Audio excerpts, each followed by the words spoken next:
Salut la gang! Donc aujourd'hui, on va voir dans notre cours les exposants et la racine carrée. Commençons avec la notation exponentielle ou en d'autres mots, les exposants. Donc ici dans notre petit cercle à gauche, on a B, E et P. Alors peut-être vous connaissez la signification de ces mots-là dans un exposant. Donc le B, c'est le nombre qui est en bas, comme le 2 ici. Ça, c'est ce qu'on appelle la base. Ensuite, comme le petit 6 qui est un petit peu plus haut, le E, c'est ce qu'on appelle l'exposant. Et finalement, la réponse de cet exposant-là, le P, c'est ce qu'on appelle la puissance. Donc, dans l'exemple ici en bas dans le cercle, notre base, ça serait le 3, notre exposant, ça serait le 4, et notre puissance, la réponse de 3 exposant 4, ça donne 81. Et peut-être te souviens-tu que qu'est-ce que ça veut dire 3 exposant 4? Ça veut dire 3 fois 3 fois 3 fois 3.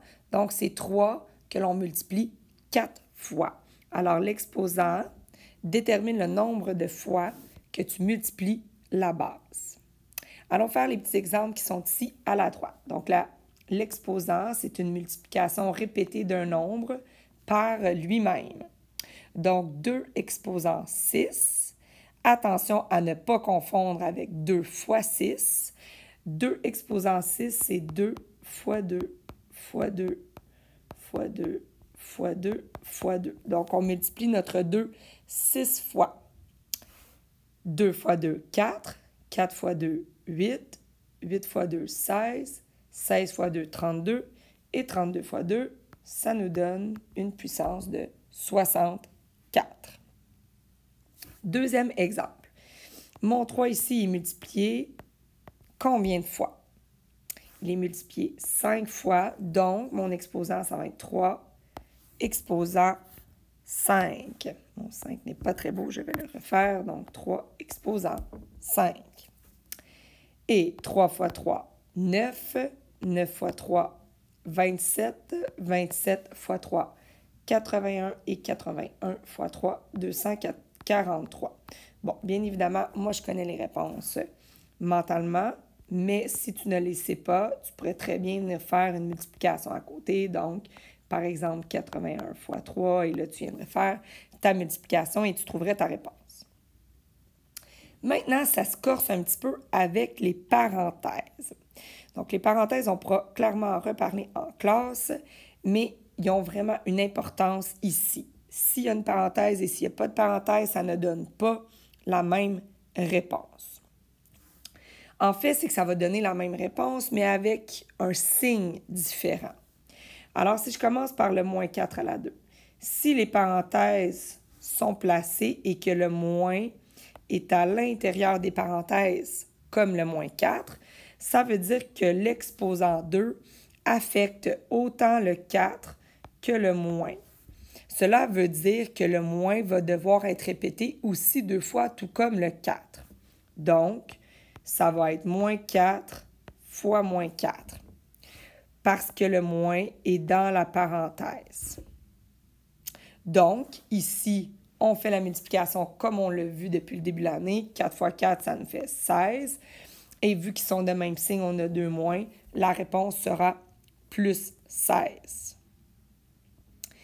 Si je vais maintenant avec le prochain, remarquez que le moins n'est pas dans une parenthèse avec le 5.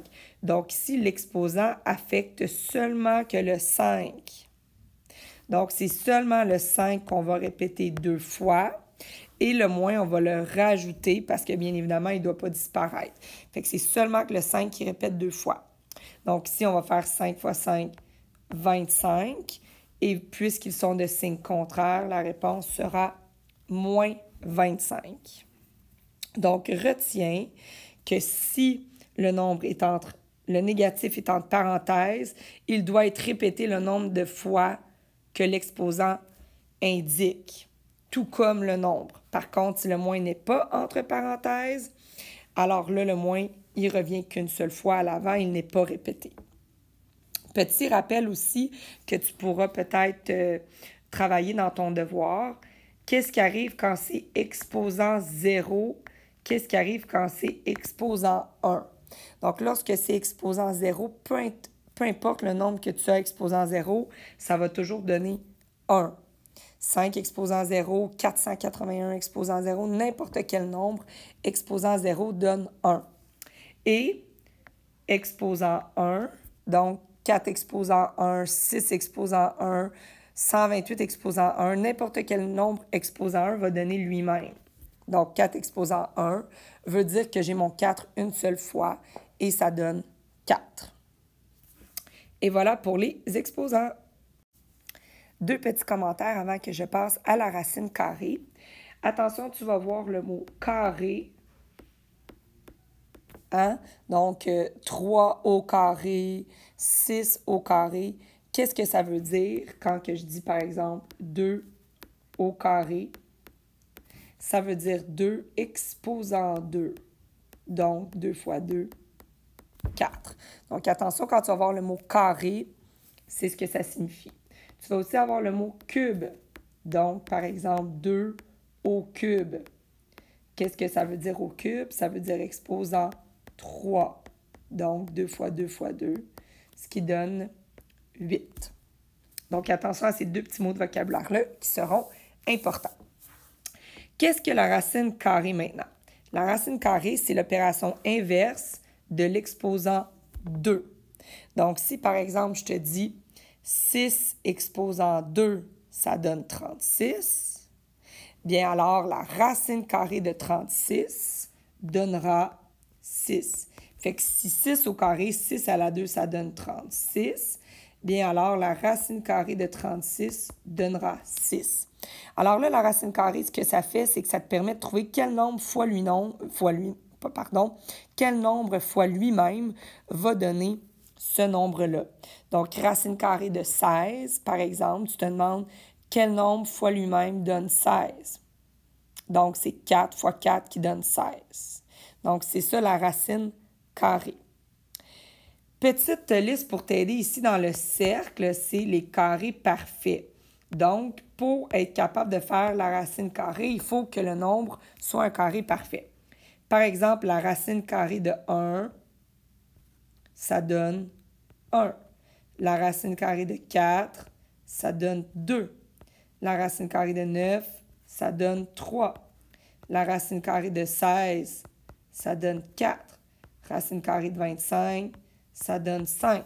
Fait que dans le fond, tu cherches toujours quel nombre fois lui-même va donner ce nombre-là. Racine carrée de 36, c'est quel nombre fois lui-même donne 36? 6. Donc ça, c'est des carrés parfaits. Et c'est aussi, ça peut dire, c'est qu'en fait, ils forment un carré parfait. Parce que 6 par 6, ça donne un carré qui a un aire de 36. Donc, c'est pour ça que ça s'appelle des carrés parfaits. Par exemple, la racine carrée de 8, si tu le fais sur ta calculatrice, ça donne 2,8, 2, 8, 4, 2, 7. Donc ça ne serait pas un carré parfait parce que ça ne donne pas un nombre qui est juste, qui est entier. Ça donne un nombre à virgule. Allons faire quelques exemples. Fait qu'on va aller faire 2 exemples ensemble. Et en fait, 25, on vient de le faire. Je vais en mettre un plus difficile. Tiens. Mettons racine carrée de 64. Et ensuite, vous allez me faire la racine carrée de moins 100. Tiens. Alors, 2 petits exemples à faire. Si tu as besoin de temps, tu peux faire pause. Sinon, je vais les faire tout de suite avec toi. Racine carrée de 64, en fait, cherche quel nombre fois lui-même va donner 64. Donc, c'est 8. Donc, la racine carrée de 64, c'est 8. Et ensuite, la racine carrée de moins 100, je cherche quel nombre fois lui-même va donner moins 100. Est-ce que je peux multiplier un nombre fois lui-même et obtenir un négatif? En fait, par exemple, si je fais 10 fois 10, ça me donne 100. Puis si je fais moins 10 fois moins 10, ça me donne aussi 100. Hein? Parce qu'un nombre, deux nombres qui ont le même signe, ça me donne un positif. Alors, c'est impossible que je multiplie un nombre par lui-même et que ça me donne moins un nombre négatif. Donc, la racine carrée d'un nombre négatif, c'est impossible. Alors, voilà pour aujourd'hui. Bonne journée!